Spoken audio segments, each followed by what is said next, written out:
வணக்கம். சமசுடன் செய்தி கப்பால் நிகழ்ச்சிக்கு உங்களை வரவேற்கிறேன். வணக்கம் திரு சமஸ். வணக்கம். இன்னைக்கு அண்ணாமலையோட அரசியல் வருகை அப்படிங்கிறது அரசியல் களத்துல ஒரு பெரிய பரபரப்பை ஏற்படுத்தியிருக்கு. மாறுவோம் மாற்றுவோம் அப்படிங்கிற முழக்கத்தோட புது இயக்கத்தை தொடங்க போறதா அறிவிச்சிருக்கிறார். இந்த வருகையை எப்படி பாக்குறீங்க? கூர்ந்த அறிவுள்ள, இந்த அரசியல் ஆட்டம் நன்கு உணர்ந்த, புரிஞ்சுக்கிட்ட ஒரு மனிதர். அப்படிதான் நமக்கு அவர் தென்படுறார். இந்த அரசியலை எப்படி அணுகணும் அப்படிங்கிறதுல அவருக்கு ஒரு பார்வை இருக்கு. அப்போ மக்களுடைய அபிலாஷைகள் அது என்னவா இருக்குங்கிறதுல அவருக்கு ஒரு தெளிவு இருக்குது அப்படின்னு தான் சொல்லி தோணுது. மாற்றம் அப்படின்னு அவர் சொல்லக்கூடிய அந்த சொல் அது கீழே மக்கள்கிட்ட புழங்குறவங்க எல்லாருக்குமே அது தெரிந்த ஒன்று. அது இப்போ முதல்வர் விஜய் அவர்கள் ஆட்சி பொறுப்பேற்கும் வரை அந்த சொல் தமிழ்நாட்டில் யாரும் அங்கீகரிக்காமல் இருந்தாங்க. யாரெல்லாம் அங்கீகரிக்கலைன்னா மிக முக்கியமாக திராவிட கட்சிகள், இரு கட்சிகளும் அதை அங்கீகரிக்க தவறுனாங்க. அதுதான் உண்மை என்றாலும் கூட 2016 உங்களுக்கு இந்த மாற்றத்துக்கான தேட்டம் அப்படிங்கிறது தமிழ்நாட்டில் இருந்துகிட்டு இருக்கு. நானே முன்னர் ஒரு முறை பேட்டியில் குறிப்பிட்டது போல் 2016 தேர்தலை எடுத்துக்கிட்டிங்கனாலே திமுக, அதிமுக இந்த இரு அணிகள் அதுக்கு அப்பாற்பட்டு 21% பேர் வாக்களிச்சிருக்காங்க. அப்படி நீங்கள் பார்த்தீங்கன்னா 2026 விஜய் அவர்களுக்கு 35% அது எப்படி மாறி வந்திருக்குங்கிறத நம்ம புரிஞ்சுக்கிறதுக்கான ஒரு திசையை காட்டக்கூடியதாக 2016 இருக்கும் அப்படின்னு சொல்லலாம். மிக முக்கியமாக என்ன ஒரு விஷயம் நம்ம தெரிஞ்சுக்கணும் அப்படின்னு நான் நினைக்கிறேன்னா, ஜல்லிக்கட்டு போராட்டம் அதுக்கு பல பரிமாணங்கள் இருந்தாலும் கூட ரொம்ப முக்கியமான ஒரு விஷயம், தமிழ்நாடு ஒரு தன்னெழுச்சியாக திரண்ட அந்த போராட்டத்துக்கு பின்னாடி வர்க்க ரீதியான ஒரு தாவலும் சேர்ந்து இருந்துச்சு. அதை பலர் கவனிக்க தவறுன அம்சம் அது. தொடர்ந்து நாம் இதை பேசிகிட்டே இருக்கோம். என்ன அப்படின்னா, வளர்ச்சியில் முன்னணியில் இருக்கக்கூடிய தமிழ்நாடு, சமூக ரீதியாக ஒரு பெரிய வளர்ச்சியை கண்டுகிட்டு இருக்கக்கூடிய தமிழ்நாடு இந்தியாவிலேயே, இதெல்லாம் நம்ம பேசிகிட்டு இருக்கோம். ஆனால் ஒரு சமூகம் தன்னுடைய நிலை மாறும்போது, அதனுடைய பொருளாதாரம் மாறும்போது, அதனுடைய அறிவாற்றல் சிந்தனை திறன் மாறும்போது, அதனுடைய வளர்ச்சி மேல் எழும்போது அது தன்னுடைய தலைமையை எப்படியா எதிர்பார்க்குது, தன்னை வழிநடத்தக்கூடிய அரசியல் தலைமை, அரசியல் தலைவர்கள், அரசியல் கட்சிகள் அவர்கள்லாம் எப்படி மாறணும்னு எதிர்பார்க்குறாங்கங்கிறத பாரம்பரியமாக இங்கே அரசியலில் இருக்கக்கூடிய கட்சிகள் அதற்கு போதிய முக்கியத்துவம் தர தவறிவிட்டன. அது ஒன்று இருந்துக்கிட்டே இருந்துச்சு. இப்போ 2026 விஜய் அவர்களுடைய எழுச்சிக்கு பிறகு அவர் இன்றைக்கி தமிழக வெற்றிக் கழகம் ஒரு 35% அளவுக்கு வாக்கு வாங்கி ஒரு தனிப்பெரும் கட்சியாக உட்கார்ந்துருக்கும்போது அது துலக்கமாக எல்லாருக்கும் தெரியுது. இது வேற ஒரு விஷயம் நடந்திருக்கு. அது வெறுமனே நடந்துடல. மாற்றம் அப்படிங்கிறதோட ஒரு வேறு ரூபமாக தான் தமிழக வெற்றிக் கழகம் உட்கார்ந்துருக்கு அப்படிங்கிறது எல்லாருக்கும் புரியுது. அப்போ இனிமே அந்த இடத்துல இருக்கக்கூடிய மார்க்கெட் இருக்கு இல்லையா, அந்த சந்தை, அதை நோக்கி எல்லாருமே நகருவாங்க அப்படிங்கிறது எதிர்பார்க்கக்கூடியது.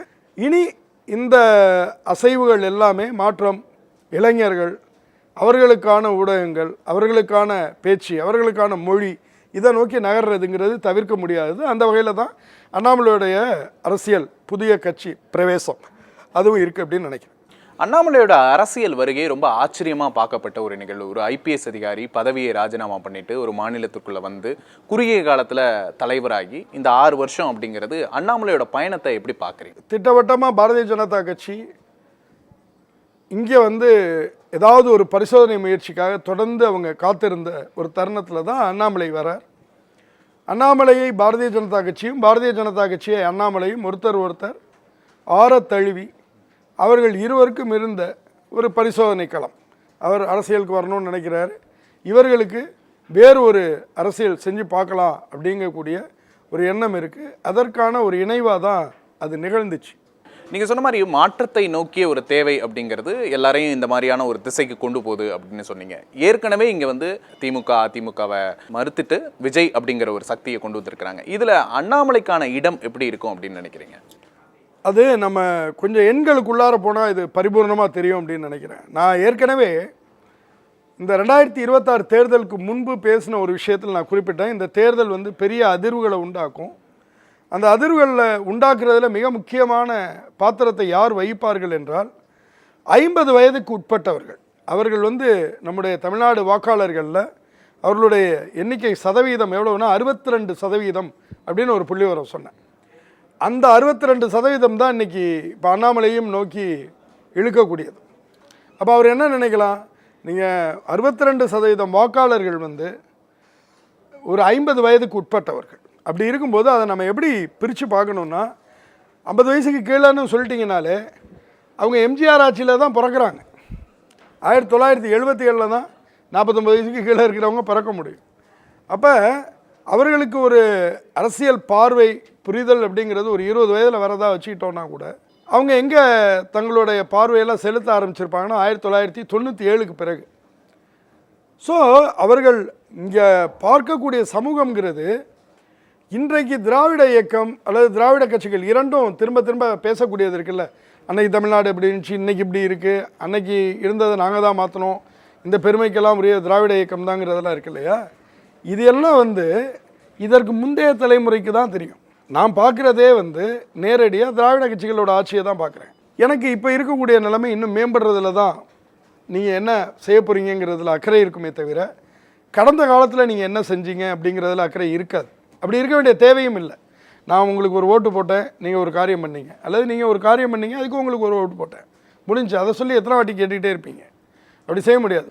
அப்போ இந்த புதிய தலைமுறையினர் இருக்காங்களே, அவர்கள்ட்ட நம்ம போகும்போது மிக துல்லியமாக இந்த விஷயத்தை பார்க்க முடியுது. ஒரு மாற்றம் வேணும், வேற ஒரு இடத்துக்கு நம்ம மாறணும் அப்படின்னு. அப்புறம் தமிழ்நாட்டு தலைவர்கள் வந்து ஒரு பெரிய வாக்குறுதிகளை கொடுக்குறாங்க, பெரிய பெரிய வார்த்தைகளை பேசுகிறாங்க.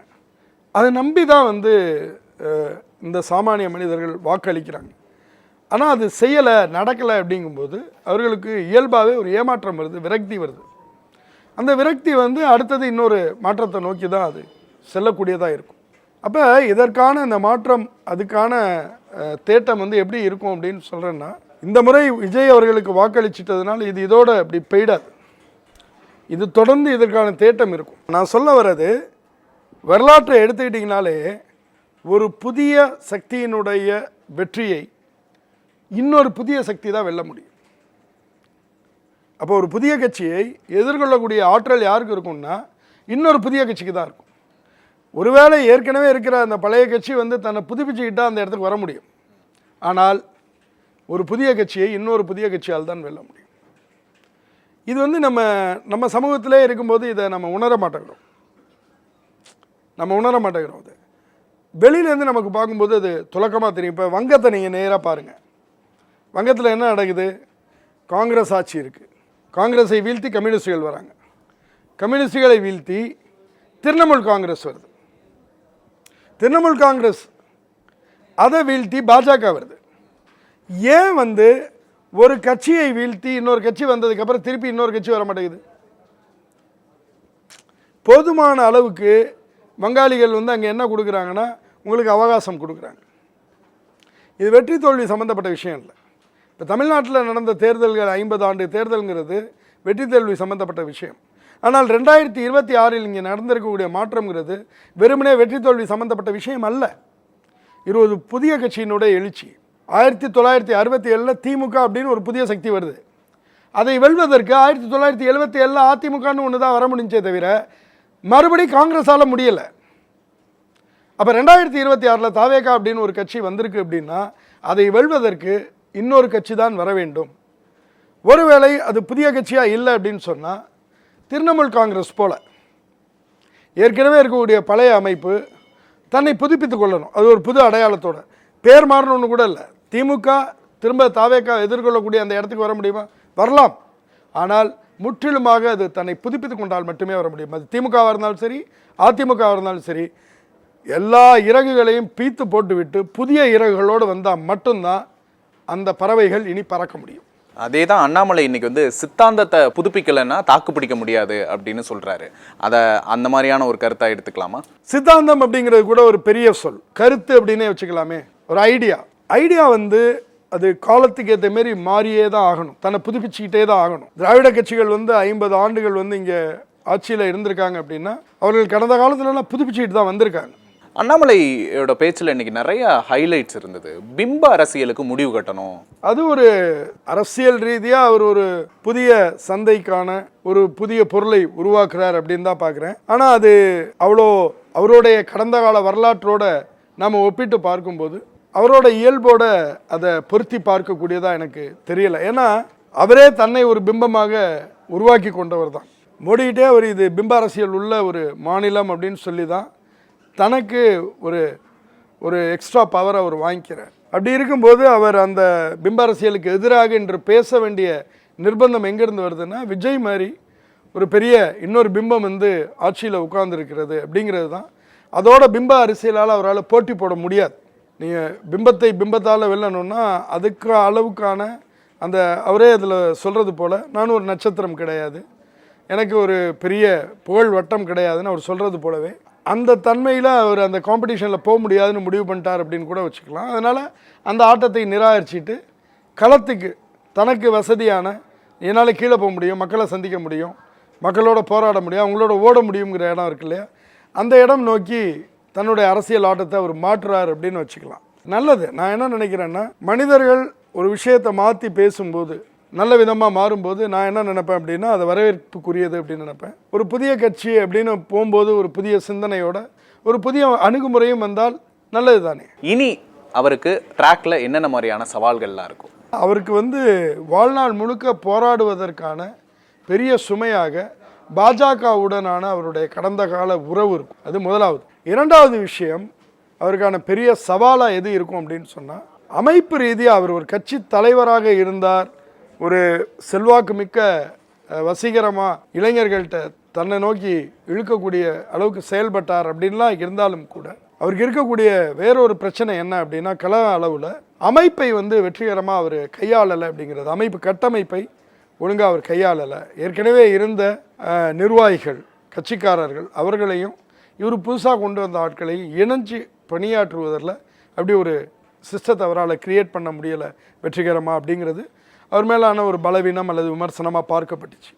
அதே போல் ஒரு அணித்தலைமையையும் உருவாக்க முடியலை. தன்னோடு சேர்ந்து ஒரு அணியையே உருவாக்குவது, அந்த அணி வந்து எல்லா விதத்திலும் செயலாற்றுவது அப்படின்னு, இதெல்லாம் கடந்த காலத்தில் அவர் மீதான விமர்சனங்கள், பலகீனமாக சொல்லப்பட்ட விஷயங்கள். இதெல்லாம் வந்து இப்போ புது கட்சி ஆரம்பிக்கும் போது என்னவா இருக்கும் அப்படிங்கிறது ஒரு பெரிய சவால். ஜென்சி அரசியல் அப்படிங்கிறது இந்த சட்டப்பேரவை தேர்தல் முடிவுகளுக்கு அப்புறம் அரசியல் களத்தை ஒரு பெரிய அளவில் புரட்டி போட்டிருக்கு அப்படின்னு சொல்லலாம், இன்க்ளூடிங் அண்ணாமலை கட்சி ஆரம்பிச்சிருக்கிறதும். இதுக்கு திராவிட கட்சிகள் முழுமையாக தயாராகிட்டாங்களா, எப்படி பார்க்குறீங்க? இல்லை, திராவிட கட்சிகள் வந்து என்ன பண்ணுறாங்க அப்படின்னா, இந்த மாற்றத்தை அவங்க முழுமையாக உள்வாங்கலை அப்படின்னு தான் எனக்கு தோணுது. விஜய் அவர்கள் தாவேக்கா வென்று ஆட்சி அமைத்ததையே ஏதோ தனக்கு தெரியாமல் ஒரு அழுகுனி ஆட்டம் ஆடிட்டார், ஏதோ ஒன்று பொசுக்குன்னு பண்ணிட்டாங்க, திடீர்னு காய மறைச்சி ஏதோ பண்ணிட்டாங்க அப்படிங்கிற மாதிரி தான் அவங்கள்ட்டேருந்து அந்த எமோஷன்ஸை பார்க்கும்போது தெரியுது. அதுலேயும் அதிமுக விட திமுகட்ட தான் ரொம்ப அந்த தன்மை அதிகமாக வெளிப்படுறத பார்க்குறோம். முதலாவது, அவர்கள் இந்த தோல்வியை வந்து அங்கீகரிக்கணும். இது வந்து வழக்கமான ஒரு தோல்வி அல்ல அப்படிங்கிறத அவங்க முதல்ல அவர்கள் உள்வாங்கணும். ஏன்னா நீங்கள் வழக்கமாக வந்து 5% வேறுபாட்டிலையோ 10% வேறுபாட்டிலையோ நீங்கள் வெற்றி பெறுவீங்க அல்லது அவங்க வெற்றி பெறுவாங்க, அது பிரச்சனை இல்லை. அது ஏற்கனவே இருக்கிற சிஸ்டத்தை மாறி மாறி வருது. திடீர்னு வந்து வெறும் 2 ஆண்டுகளில் ஒரு கட்சி புதிதாக உருவெடுத்து 35% வாக்கு வங்கியை பெற்று 2 பெரும் கூட்டணிகளையும் பின்னாடி தள்ளி ஆட்சிக்கு வருது அப்படின்னு சொல்கிறதுங்கிறது ஒரு 50 ஆண்டு வரலாற்றில் நிகழாதது. 1977க்கு பிறகு அது நிகழ்ந்திருக்கு. அப்போ அது ஒரு அப்படி ஒன்று நடந்திருக்கு அப்படின்னு சொன்னால், எங்கெல்லாம் இது வந்து சேதாரத்தை உண்டாக்கியிருக்குங்கிறத நம்ம முகம் கொண்டு பார்க்கணும். உள்ளபடியாக நீங்கள் அது திமுக அதிமுகவில் ஆரம்பித்து பாமக விசிக வரைக்குமே தங்களுடைய இருத்தலுக்கே ஒரு பெரிய போராட்டத்தை எதிர்கொள்ளக்கூடிய இடத்துக்கு அவங்க நகர்ந்திருக்காங்கிறது தான் உண்மை. அப்போ நமக்கு என்ன நடந்திருக்குங்கிறத முதல்ல பார்க்கணும். தோல்வியை அங்கீகரிக்கிறது வழியாக, வெற்றியாளரை அங்கீகரிப்பதன் வழியாக தான் நீங்கள் அதை நமக்கு என்ன செய்யலை, அவங்க என்ன செஞ்சுருக்காங்கங்கிறத பார்க்க முடியும். அதே போல் அடுத்த கட்டத்துக்கு நீங்கள் தயாராகிறது இருக்கு இல்லையா, அது பாம்பு தன்னுடைய சட்டையை உரிச்ச மாரி உரிக்கிறதா இருக்கணும். நாம் வேற ஒரு சட்டையை, கலர் சட்டையை மாட்டிகிட்டு போகிற மாரி இருக்க முடியாது. இரு கட்சிகளையுமே நான் இன்றைக்கும் வந்து ஒரு மிகப்பெரிய சக்தியாக தான் எப்போதுமே பார்க்குறேன். திமுக வந்து இப்போ தாவேகா இந்த தேர்தலில் 1.7 கோடி ஓட்டுகள் வாங்கியிருக்காங்க அப்படின்னு சொன்னால், நீங்கள் வந்து திமுக வந்து கிட்டத்தட்ட 1.2 கோடி ஓட்டுகள் வாங்கியிருக்காங்க. அதே போல் அதிமுக அவர்களும் 1 கோடி ஓட்டுக்கு மேலே வாங்கியிருக்காங்க. ஆகையால் வந்து இதில் ஒன்றும் யாரையும் குறைத்து மதிப்பிடுவதற்கு ஒன்றும் இல்லை. அவர்கள் செய்ய வேண்டியதெல்லாம், தங்களுடைய காலம் முடிந்து அடுத்த கட்ட இளைஞர்கள் வந்துட்டாங்க, அவர்களுக்கு அடுத்த கட்ட தலைமுறையினருக்கு நாம் வந்து இடம் கொடுக்கணும் அப்படிங்கிறது தான். அப்படின்னா அர்த்தம் என்ன அப்படின்னா, இன்றைய இளைய தலைமுறை அது எப்படி இருக்குது அப்படின்னு சொன்னால், நீங்கள் இன்றைக்கி 40 வயது வரைக்கும் இருக்கக்கூடியவர்கள் எல்லார்ட்டையுமே அதே விதமான உணர்வை பார்க்க முடியுது. 20லேருந்து 40 வயதுக்குள்ளார இருக்கக்கூடியவர்கள்ட்ட அந்த உணர்வை பார்க்க முடியுது. இந்த 40 வயசுக்குள்ளார எத்தனை பேர் இருக்காங்கன்னா 41% பேர் இருக்காங்க. தமிழ்நாட்டினுடைய வாக்காளர் பட்டியலில் 41% பேர் 40 வயசுக்குள்ளார வந்துடுறாங்க.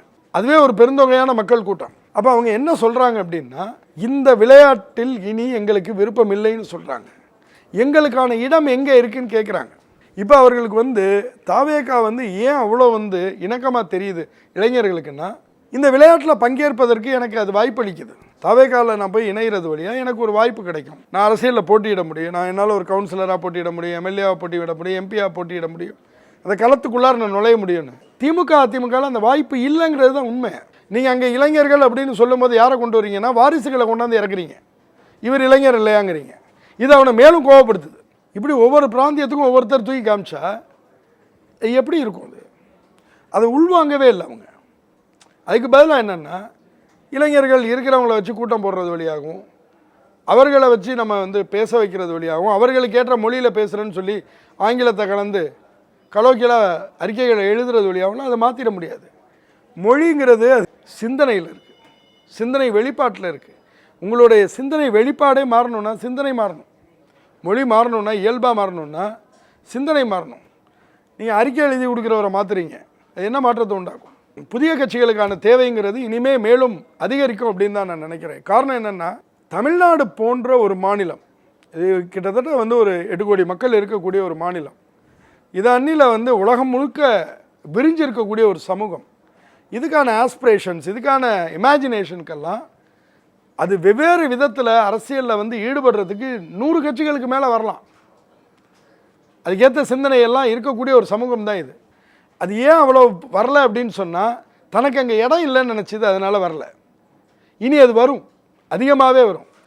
சமூகத்தில் ஒவ்வொரு தரப்பும் தன்னுடைய குரலை, தன்னுடைய அபிலாஷையை பிரதிநிதித்துவப்படுத்துவதற்கு ஏதோ ஒரு வகையில் ஒரு கட்சி வழியாக அவங்க முன்னாடி நிற்கிறதுங்கிறது ஜனநாயகத்தில் ரொம்ப ஆக்கப்பூர்வமானது. எல்லாருமே தேர்தலில் நின்று ஜெயிக்கணும் அப்படிங்கிறது இல்லை, அவர்களுடைய குரலே தாக்கத்தை உண்டாக்கும். அப்படி தான் எல்லாருமா சேர்ந்து ஒரு ஜனநாயகத்துக்கு பங்களிக்கிறது.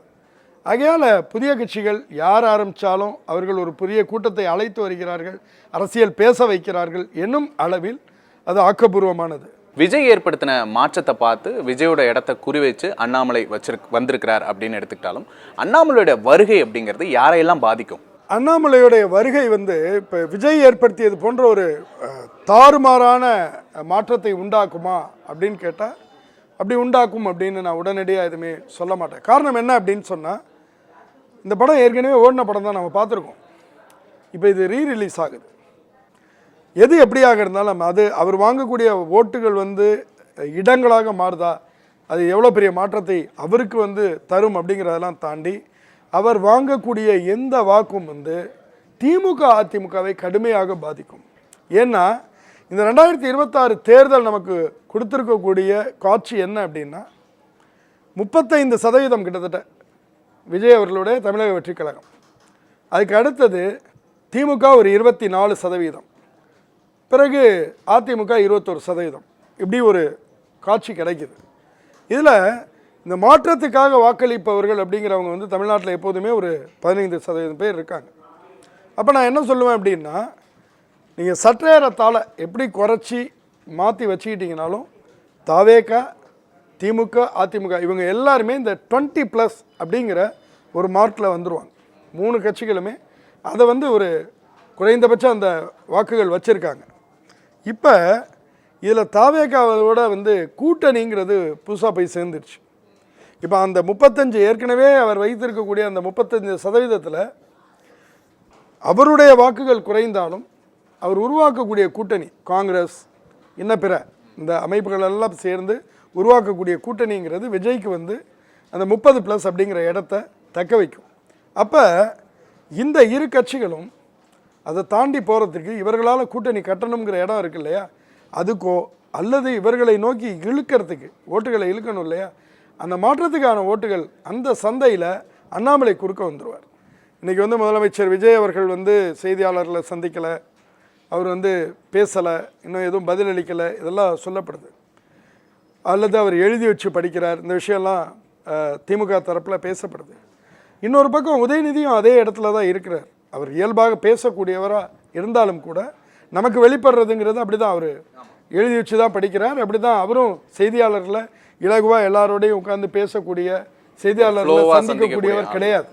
ஆனால் அண்ணாமலைக்கு அந்த ஆற்றல் உண்டு. அப்போ என்னன்னு சொன்னால், ஏற்கனவே கடந்த காலத்தில் எப்படி எடப்பாடி பழனிசாமி அவர்கள் பிரதான எதிர்க்கட்சி தலைவராக இருந்தாலும் கூட இந்த எதிர்க்கட்சிக்கான இடம் என்பதை திமுகவினுடைய ஆட்சி காலகட்டத்தில் அண்ணாமலை ஒரு பெரிய கடும் போட்டியை எடப்பாடி பழனிசாமி அவர்களுக்கு அந்த இடத்துல கொடுத்தாரோ, அதே போல் உதயநிதி அவர்களுக்கு மிக கடும் போட்டியை அண்ணாமலை உருவாக்குவார். விஜய்க்கும் அவர் ஒரு சங்கடமான எதிர்க்கட்சி தலைவராக விளங்குவார் என்பது போக, உதயநிதிக்கும் அவர் சங்கடமான ஒரு போட்டியாளராக விளங்குவார். இன்னொரு பக்கத்தில் திரு எடப்பாடி பழனிசாமி அவர்களுக்கு இந்த 3 பேருடைய களம் இருக்கு இல்லையா, விஜய், உதயநிதி, அண்ணாமலை, இது எல்லாமே இளைஞர்கள் சார்ந்து இருக்கும்போது அதிமுக இன்னும் அந்த இடத்துல எல்லாமே இருக்கிறதுங்கிறதும் ரொம்ப பெரிய சவாலாக இருக்கும். மிக்க நன்றி. நன்றி விக்னேஷ்.